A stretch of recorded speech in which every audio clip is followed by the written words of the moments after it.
grand ballroom of Belle Reve Justice was nothing but theater, and the judge, a woman wrapped in silk, and sin played her part with chilling perfection. Her gavel was law. Her word was final, and mercy had no place in her court. But one night, the performance stopped. The judge vanished, and the silence she left behind screamed louder than any sentence she'd ever given. What happened in that room, and where did the mistress of the Midnight Court disappear to? Before we dive in, hit subscribe and tell me in the comments where you're watching from. Our story begins not in chaos, but under the blinding sun of 1839. Belle Reve Plantation near Baton Rouge stood like a vision of paradise, ancient oaks draped in Spanish moss sugarcane fields, rolling in waves of green, and a white-pillared mansion gleaming like a jewel. The gardens were bursting with azaleas and camellias, their sweet scent mixing with jasmine that clung to the veranda. But beneath that beauty lay rot, a cruel order maintained by fear and silence. The air itself seemed heavy with rules no one dared break. At the center of this perfect illusion was Margaret Duval, widow and mistress of Belle Reve. She moved through her world like a queen carved from marble, poised, commanding, flawless. That afternoon, as she prepared for a grand dinner party, she glided through the dining room in a deep blue silk gown. Her words were soft but sharp enough to cut. When a young servant misplaced a fork by an inch, Margaret corrected her with an icy smile that carried more threat than kindness. Not far away, Elodie, another servant, polished silver in the pantry. Her dark eyes were intelligent but guarded. She had learned that attention from Margaret was dangerous. Through the window she saw field hands laboring in the sun. Her gaze found Marcus, a man whose strength was quiet but unbroken until the overseer's shadow passed and that spark of defiance vanished. As night fell, the illusion of Belle Reve shimmered to life. Carriages rolled in the elite of Louisiana, spilling into the ballroom under chandeliers that rained light. Margaret, in a gown of gold satin, ruled the evening with charm and precision. Laughter filled the air, but for the servants it was a minefield of fear. Elodie moved silently with her tray, praying not to draw her mistress's eye. When she did for one frozen instant, Margaret's cold smile sent a chill through her veins. As the guests left and laughter faded into the night, the mansion did not sleep. The doors of the ballroom closed with a heavy thud, and the glow of torches transformed elegance into dread. Tables were shoved aside. Chairs formed rows like pews before a single grand table, Margaret's bench. The hostess was gone. In her place sat the judge. Dressed in black, her face stripped of warmth, she ruled over her secret court. A boy of 10 was dragged before her, accused of stealing a peach. His small body shook as he sobbed, "I was hungry, mistress." Margaret's eyes were cold steel. Hunger is a lesson. Theft is a sin. Order must be maintained. She didn't deliberate. Her verdict came down like the gavel she raised high, 10 lashes at dawn. The next morning, under the golden light of day, the punishment was carried out. The sound of leather on skin tore through the humid air, a cruel rhythm that echoed across Belle Reve. The people stood silent, their faces stone, their pain buried deep. The judge of Belle Reve had spoken, and order for now was restored. But somewhere in that silence something shifted, and the house would never be the same again. Leo didn't make a sound after the second strike. His small body simply absorbed the pain, the silence that followed more unbearable than any scream could ever be. Near the front, an old woman. His mother closed her eyes and whispered something between a prayer and a curse. Her face a map of loss, carved by years of grief. When it ended, the overseer gave a short nod, and 2 men lifted Leo's limp body like a broken doll. The crowd scattered in silence, a wave of quiet despair hanging over them thicker than the Louisiana heat. Elodie felt the noise trapped inside her chest, echoing in the hollow spaces where words couldn't go. The cornbread at supper turned to ash on her tongue. Even the air seemed impossible to swallow. Later, as she polished an already spotless sideboard, her hands shook so badly the grain of the mahogany blurred. Every tick of the hall clock sounded like the crack of a gavel. Every flicker of brass reminded her of Margaret Duval's cold eyes. She felt hunted even in the stillness. As the sun dipped low, painting the world, in red and gold, Elodie slipped away to the old well. There Marcus found her. He moved quietly for a man his size, his anger buried deep beneath the calm surface of his voice. For a while they stood without speaking, cicadas droning lazily around them. Elodie's arms wrapped tightly around herself, holding in the trembling. "This ain't justice, Elodie," Marcus said at last, his words rough and low. "It's sickness. A poison she spread so she can feel powerful while we bleed for it." Elodie flinched, glancing toward the mansion glowing white and ghostly in the fading light. "Please," she whispered, "don't. The walls have ears, the trees too. You know what happens when folks get brave." Her mind flashed to the old man who had once complained about spoiled rations, his voice barely a murmur. A week later, he was sold south, ripped from his family, and never seen again. Marcus turned to face her, his jaw tight. "And I remember last harvest," he said, "when the overseer's horse went lame and he was fixin' to whip young Thomas for it. I dropped a bucket, spooked the horses. The boy ran. He got away at least for one day. That happened 'cause of noise, not silence." His voice trembled not from fear, but from fury. "How long, Elodie? How long we just stand by?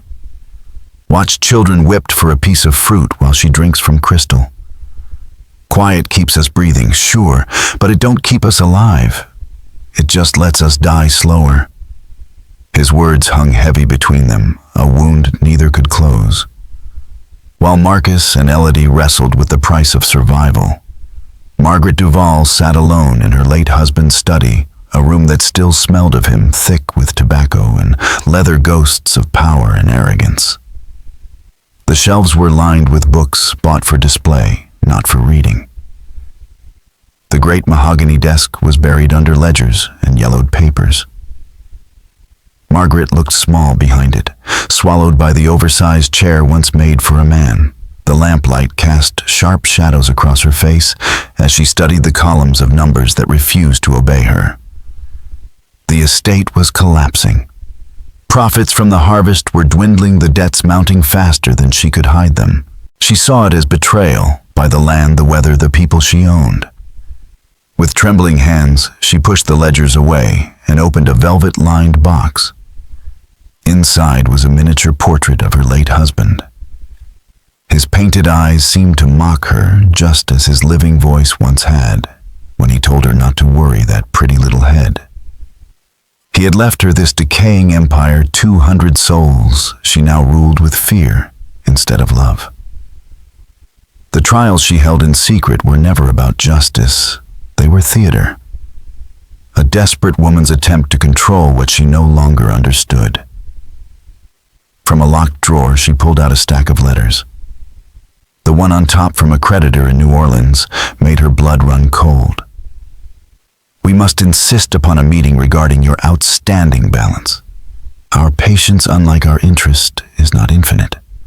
Margaret stared at it, the words twisting like a noose around her pride. The next day, her fragile illusion of order cracked. Standing before her armoire, she found a box empty. Missing a delicate Brussels lace handkerchief, a gift from her mother, a symbol of the old world wealth she clung to. She didn't question where it had gone. She didn't check if she had misplaced it. In her mind, theft was the only explanation. The guilty party, Elodie. The girl's trembling hands at the dinner party, that flash of fear, Margaret saw it now as guilt. She didn't ask anyone else. She didn't need to. She decided, and her decision became truth. Margaret found Elodie dusting porcelain figurines in the upstairs hallway. Her footsteps were silent. Elodie only realized she was there when the air itself seemed to go cold. She turned, her heart hammering. Margaret held up the empty box, her voice soft but deadly calm. "Something is missing, Elodie," she said, eyes glinting like glass. "Something precious." Elodie froze, her mind blank confusion and terror fighting for space in the same breath. "I don't know anything about it, Mistress," Elodie stammered, clutching the feather duster like a weapon made of air. The trembling feathers betrayed her terror. Margaret's lips curled into a thin smile, a predator's grin, cold and satisfied. "Of course you don't," she said softly. Stepping closer, her presence pressing in like heat before a storm. "Innocence is such a simple mask. So easy to claim, so difficult to prove." She snapped the box shut, the sharp click echoing down the empty hall like a pistol being cocked. "We'll discuss it tonight," she whispered, her tone sliding into something almost intimate, something far worse than rage. "In court." Then she turned and glided away, her skirts whispering across the floor, leaving Elodie frozen in place. The words clung to the air like smoke. In court. And the meaning was clear. It wasn't justice she was being summoned to. It was judgment. Elodie's world, already fragile, collapsed into a single point of dread. She knew she was innocent, but in Belle Rev's midnight court, innocence had no value. The accusation itself was the sentence. The trial was theater, a cruel ceremony for a verdict already written. When the news spread through the quarters, a new kind of fear settled in. The boy's punishment had at least followed a logic, however twisted. But this was madness. A crime invented out of thin air, a warning that no one, no matter how careful, was safe anymore. By nightfall, the grand ballroom was transformed again, a glittering tomb dressed in gold and shadow. The servants lined the walls like statues, their faces blank, their hearts pounding. The air was suffocating, charged with dread so sharp it felt ready to splinter. Elodie stood in the center of the room, the same spot where Leo had stood nights before. The torches threw her shadow long and thin, stretching like a ghost behind her. Margaret sat at her bench, cloaked in black, the embodiment of elegant cruelty. Her every movement was deliberate, her poise perfect, her malice almost regal. She held the empty satin box in one hand, tapping it lightly, the sound slicing through the silence. The item in question, she began, her voice rich with mock solemnity, is a handkerchief. But to call it a mere handkerchief would be like calling a diamond a stone. It was Brussels lace, so fine, so perfect, it could make angels weep.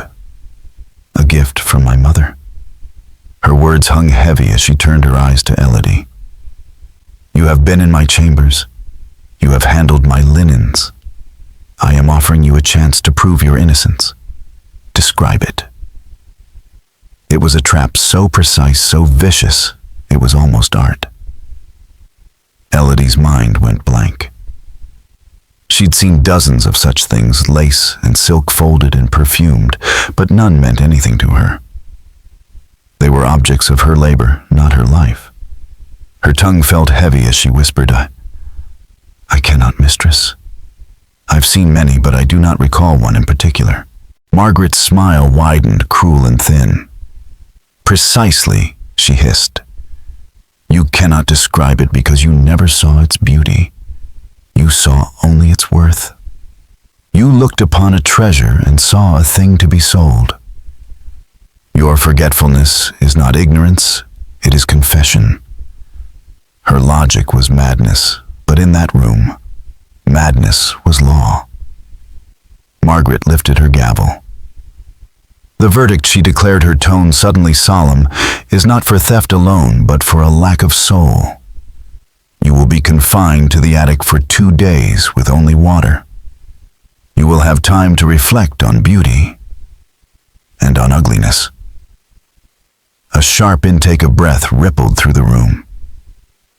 The attic was legend, a furnace beneath the roof, a place that baked the air until it scorched the lungs, a place people entered and came back changed, if they came back at all.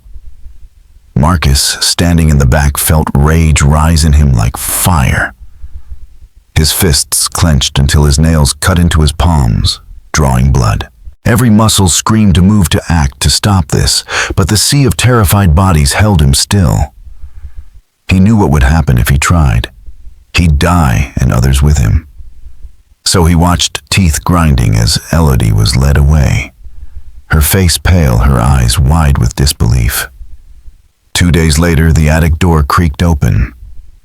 Elodie stepped out, not broken, but remade. Her skin was ashen, her lips cracked, her steps unsteady, yet something in her had hardened. The fear that once filled her eyes was gone, burned out by the heat, replaced with something sharp and unyielding. The silence and suffering had not destroyed her. They had distilled her. That night, under a thin sliver of new moon, Marcus and Jules, the old healer whose hands smelled of herbs and smoke, led her deep into the cypress swamp beyond the plantation. They moved silently through the humid, dark, bare feet, sinking into wet earth, fireflies flickering like restless spirits around them. The air was heavy with decay, and life the whisper of the swamp like a heartbeat in the dark. None of them spoke, but they all knew it. The world had shifted. Fear had burned away, and something far more dangerous had taken its place. The swamp smelled like something alive and rotten. A raw counterpoint to Belle Rev's prim gardens, and the little clearing they reached felt like a sanctuary carved out of mud and water, ringed by cypress knees that rose like bent fingers from the black water, a single lantern making a trembling island of light around the faces gathered there. Marcus spoke first, raw anger in his voice, saying they could not keep living like animals under Margaret's thumb. That her cruelty was metastasizing, and waiting would only make it worse. And Jules, steady and old, warned that blind action would burn them all, that the sheriff and the planter network would crush any open revolt. The others muttered agreement, remembering how other rebellions had been ground to dust, and then Elodie, her throat still rough from the attic, and her voice lean with something new, said, "We can't meet force with force. But we have a different weapon, Margaret's pride." And when Marcus and Jules leaned in, she laid out the plan. She would use the access she had once begged for to hide in plain sight and look for the one thing that could unravel the Mistress, not a blade, but proof. While Margaret rode and drank and preened, Elodie moved through the house like a shadow with a purpose, learning its rhythms, counting the minutes. She had before steps on the stair would spill her secret, slipping her hands into drawers and behind curtains, lifting rugs and testing locks, until one morning in the late master's study, she found the tiny keyhole no servant was meant to know about, and picked it with a bent hairpin, and the drawer gave with a soft, sick click to reveal not gossip or poison, but a thick bundle of ledgers and letters tied with a faded red ribbon. Papers that bared the true rot at Belle Rev's heart. Debts, threats from New Orleans bankers, and a loan whose principal read like a verdict, a looming foreclosure that would strip Margaret of everything if word reached her circle. Elodie read by the dusty light and felt the plan congeal in her chest, a dangerous, brilliant thing that would not save lives with violence, but would dismantle the one thing keeping people in chains: reputation. And so they met again in the swamp. A smaller, fiercer council, and Elodie spread the stolen papers on the damp ground and watched the faces in the lantern glow change from fear to something like hope. Because now they held the lever to pry Margaret from her throne. And when the night wrapped the bayou around them, the plan began to take shape, quiet, meticulous, and terrifying in its audacity. The swamp was alive that night, a thick stew of rot and blossoms, the exact opposite of Belle Rev's manicured beauty.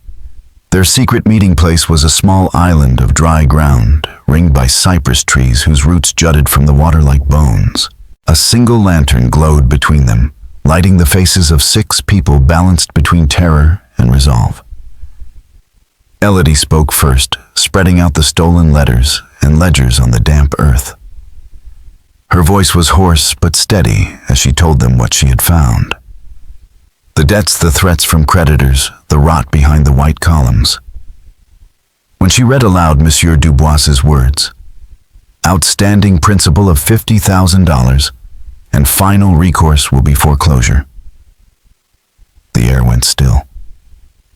The mighty Belle Rev was a ghost built on loans and lies.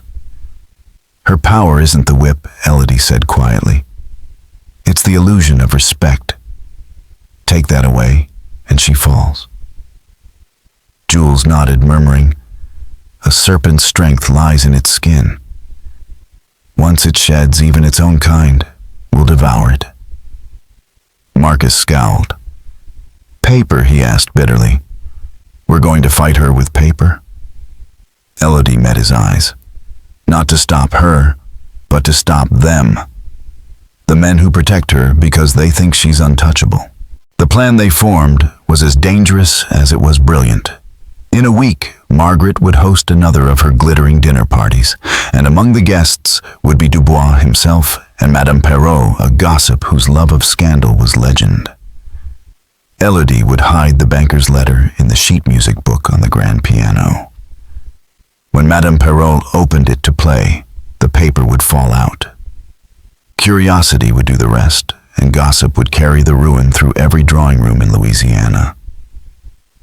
When the night came, the house glowed with false splendor, music, perfume, and laughter, masking the quiet conspiracy moving among the servants. Elodie felt the folded letter in her pocket like a living thing. The ballroom's chatter blurred as she crossed the floor toward the piano. 5 feet away. 2. Her hand slipped into her apron, then came the voice, Elodie. Margaret stood by the fireplace, eyes like shards of glass. There's a spill by the window, she said evenly. See to it. Elodie turned her head. The floor gleamed spotless. It was a test, and disobedience meant death. She bowed and obeyed, her heart breaking as she knelt to polish a clean floor. Behind her, Madame Perrault laughed and began to play from memory. The music soared, the letter stayed hidden, and the plan died before it began. When the guests departed, the servants' eyes met briefly, passing their failure like a shared wound. They thought they would be dismissed for the night, but Margaret's voice froze them where they stood. Stay. The mask of charm was gone. What remained was a trembling fury, pale and sharp enough to slice the air. She stood at her bench again, her court reborn in the ruins of her party. Assemble here, she commanded, and one by one the servants obeyed, still clutching their rags, still smelling of sweat and fear, while the Queen of Belle Rev prepared to pass judgment once more. Margaret stalked the length of the ballroom like a cornered predator, her silk gown whispering furiously with each step. You think I don't see it? She hissed, her voice cutting through the air sharper than any blade. Her eyes flicked from face to face, not settling on one, but condemning them all. The whispers, the looks, the silence that screams louder than words. You plot under my roof in my house. She spun on her heel, her face twisting with rage. You have forgotten your place. You have forgotten that every breath you take belongs to me. Her voice rose, cracking like thunder. Tonight, I will remind you. Then, pointing with a trembling hand, she declared, there will be a trial for all of you, for the poison of rebellion that festers in this room. Her gaze darted to Marcus. Starting with you, the brute who mistakes his muscle for power. Her finger moved again, And you, old man witch doctor whisperer, your songs are the root of this rot. She let her hand drop, her face gleaming with sweat and madness. You will all watch. You will see what happens when order is defied. Outside, the storm finally broke. Thunder rolled across the bayou, shaking the foundations of Belle Reve. The torches along the walls flickered, throwing wild, lunging shadows that twisted the gold-trimmed walls into something monstrous. The ballroom, the scene of so many of Margaret's pageants of control, had become a furnace. The heat, the fear, the electricity of the storm, all fused into one unbearable charge. Margaret climbed her dais, clutching the gavel to her chest like a talisman, her face ghostly in the torchlight. The fine polish of civilization had stripped away, leaving behind a woman consumed by her own madness. Stray strands of hair clung to her damp temples, her mouth a thin, bloodless line. The gavel trembled in her white-knuckled grip as she turned her fever-bright gaze to Marcus. "You?" she rasped. The gavel lifted, shaking in her hand. A step forward. Marcus did not hesitate. He walked to the center of the floor, steady, unhurried, the stormlight flashing on his face. He stood where others had trembled, but there was no fear in him now. His back was straight, his eyes locked on hers. In that quiet, simple defiance, he seemed taller, stronger, more alive than she had ever been. "You are a disease," Margaret spat, her voice spiraling higher. "A rot spreading from the fields into my house. You poison the weak with your silence and your arrogance. You think your strength makes you a man. It makes you a beast, and I am the cure." She raised the gavel high, its polished wood gleaming in the torchlight like the blade of an executioner's axe. Everyone in the room understood what would come next. This was no performance, no midnight trial. This was murder, pure and unrestrained, a final act of madness from a woman losing everything. But before the gavel could fall, another sound filled the room, low, rhythmic, and ancient. It came from the back, Jules' eyes-closed voice, a deep rumble from somewhere older than the house, older than the soil it stood on. A song, slow and mournful, built from centuries of suffering and survival. For a heartbeat, his was the only voice. Then a woman near the front joined in her tone, soft and clear, a trembling harmony that reached into every corner of the ballroom. One by one, voices rose, men, women, the young, the old, until the air itself seemed to vibrate with the sound. It wasn't a song of rebellion. It was something more dangerous, a song of identity. It carried the weight of a people who had endured, who had lived through the unlivable. It wasn't defiance. It was remembrance. The melody filled every shadow, every crack in the gilded walls. It washed over Margaret's fury like a tide, steady and unstoppable. The torches seemed to flicker in time with it, the storm outside echoing the rhythm in deep, rolling thunder. Margaret froze. The gavel hung suspended, her arm trembling. Her eyes darted wildly as the chant rose and rose, filling the grand room she thought she owned. The authority that had once flowed from her like a weapon faltered, flickering like a candle in the wind. For the first time, Margaret Duval looked small, drowned in the sound of the very souls she had spent her life trying to silence. In that breathless, electric moment, Margaret froze in mid-rage, the air thick with storm and sweat. Elodie stepped forward. She moved from the line of servants as if drawn by something larger than courage itself. Her presence small yet commanding the calm center of a gathering tempest. The chant that had filled the ballroom faded not by command, but by shared understanding, leaving behind a silence that seemed to vibrate in the charged air. Elodie stood beside Marcus, facing the dais, where Margaret still clutched the gavel to her chest, her hands trembling, her mind reeling. The girl she'd tried to break had become the one thing she could no longer control. Elodie's voice was clear and level, the sound cutting through the stillness with surgical precision. The estate she began is in debt for $50,000 to the Bank of Louisiana. The words landed like stones in a still pond. Margaret flinched, the blood draining from her face. Last year's cotton yields didn't cover the interest on the loan from Monsieur Dubois. Elodie continued, her tone factual, steady, merciless. There are letters from creditors in New Orleans, LeBlanc and Charbonnet among them, threatening to seize the property before the year's end. Each sentence struck with the force of revelation. Elodie spoke of mortgages hidden under false names, parcels of land sold yet still listed as assets, and letters written by Margaret herself, desperate pleas to men who now owned her pride. She was not accusing. She was testifying, dismantling the illusion piece by piece, until nothing was left but the truth. No one moved. No one spoke. The servants simply watched, their faces calm and unafraid. They were no longer an audience to Margaret's power.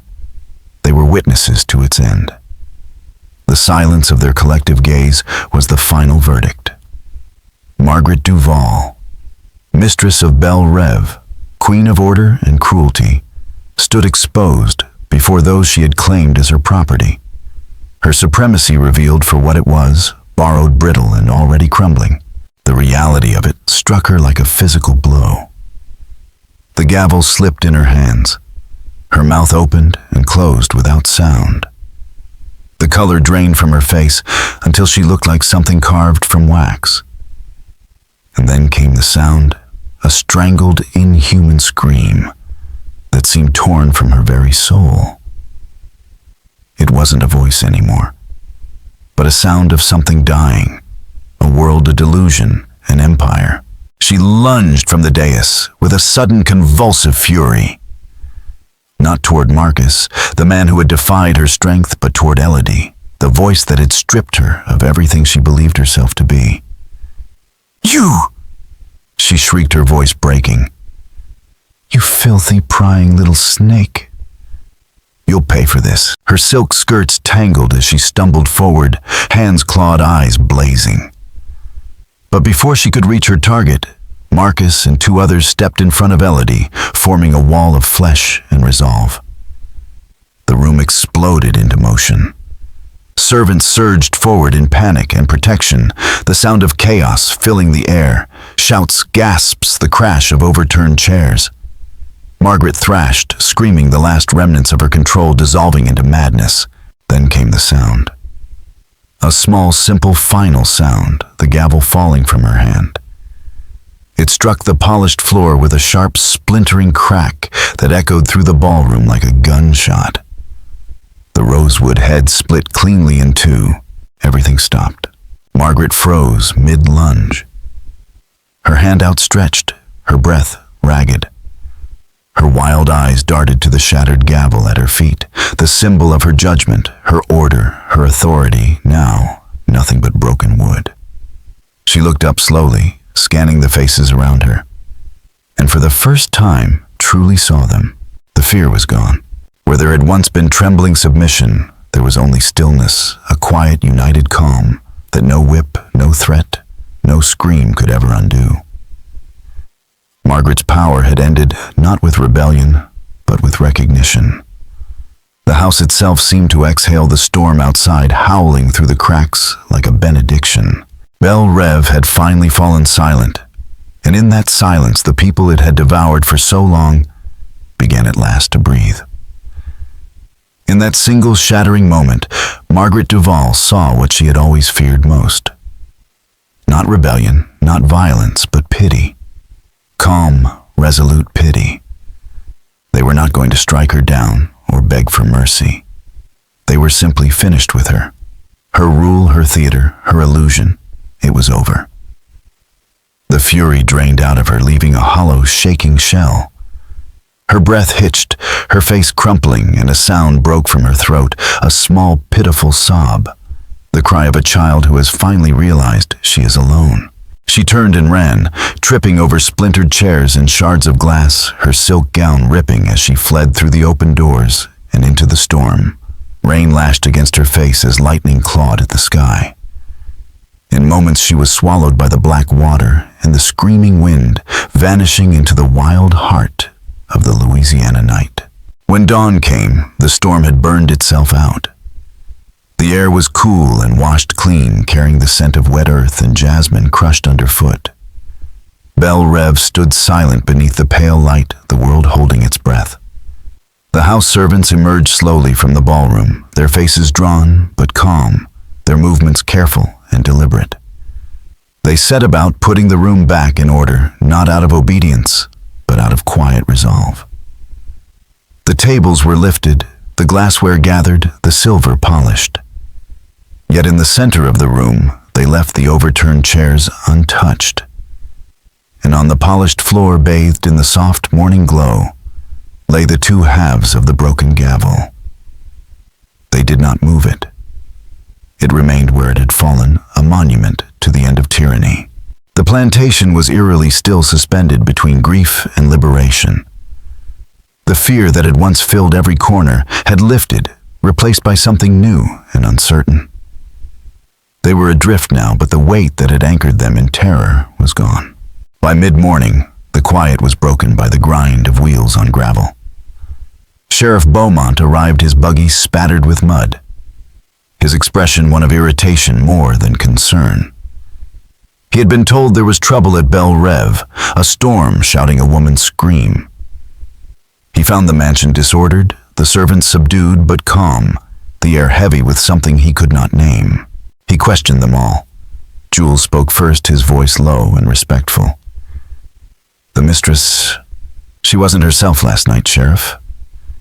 The storm set her off. She was always uneasy when the wind howled like that." Elodie, standing beside him, added softly, "She kept talking about debts, about people coming to ruin her. She was shouting at things that weren't there.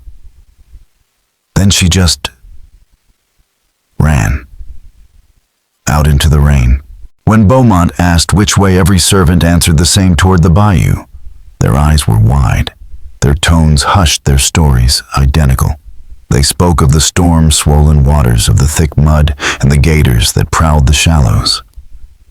They whispered old tales of spirits that claimed the restless and the cruel. The sheriff didn't believe in ghosts, but he believed in convenience. There were no signs of violence, only chaos born of a tantrum. The broken gavel, the overturned furniture, it all fit. He organized a token search, trudging through the swamp with a few reluctant men. They found her black carriage, abandoned at the edge of the bayou, one wheel sunken deep in the mud. Her horse stood nearby, reins tangled in the roots of a cypress tree. And caught on a jagged branch above the dark water was her shawl, a torn scrap of cashmere, clinging and lifeless. No footprints, no struggle, no body. The swamp, as always, had taken what it wanted. The sheriff wrote his report with weary relief. Margaret Duval presumed drowned during the storm. A tragic accident following a fit of hysteria. Case closed. Months passed. The heat of summer softened into the gold of autumn. Belle Reve, once a symbol of power and opulence, decayed before their eyes. The creditors descended like vultures, stripping away the last illusions of wealth. Monsieur Dubois himself oversaw the auction, solemn and smug, picking through the remains of the estate he had once financed. The grand mansion stood hollow and gray, its white columns streaked with mildew, its windows staring blankly over the fields like the eyes of a corpse. The enslaved men and women, Belle Reve's most valuable assets, were sold off one by one. The yard where Leo had been whipped became the stage for their final dispersal. Families were torn apart. Names were called. Bids shouted. Freedom remained out of reach, but the shadow of Margaret's cruelty was gone. Marcus and Elodie were separated in that chaos. He sold west to a sugar plantation, she north to a cotton farm. As they were led in opposite directions, their eyes met one last time across the crowd.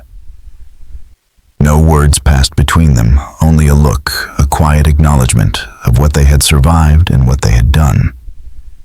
The secret would stay buried between them forever. In time, the story of Margaret Duval became a legend, whispered in hushed tones. Some said she was dragged into the swamp by spirits seeking justice. Others claimed she wandered away and built a new life in some distant town. But those who had stood in the ballroom that night knew the truth. The mistress of Belle Reve had drowned long before the storm, consumed by her own madness and pride. The camera pulls back from the ruin of the house, its windows empty, its gardens overgrown. The bayou glimmers dark and endless beyond the cypress trees, standing watch over the still water. The narrator's voice fades in. Some stories do not end. They sink. They are swallowed by the mud and the slow, merciful passage of time, until only the ghosts remember what truly happened.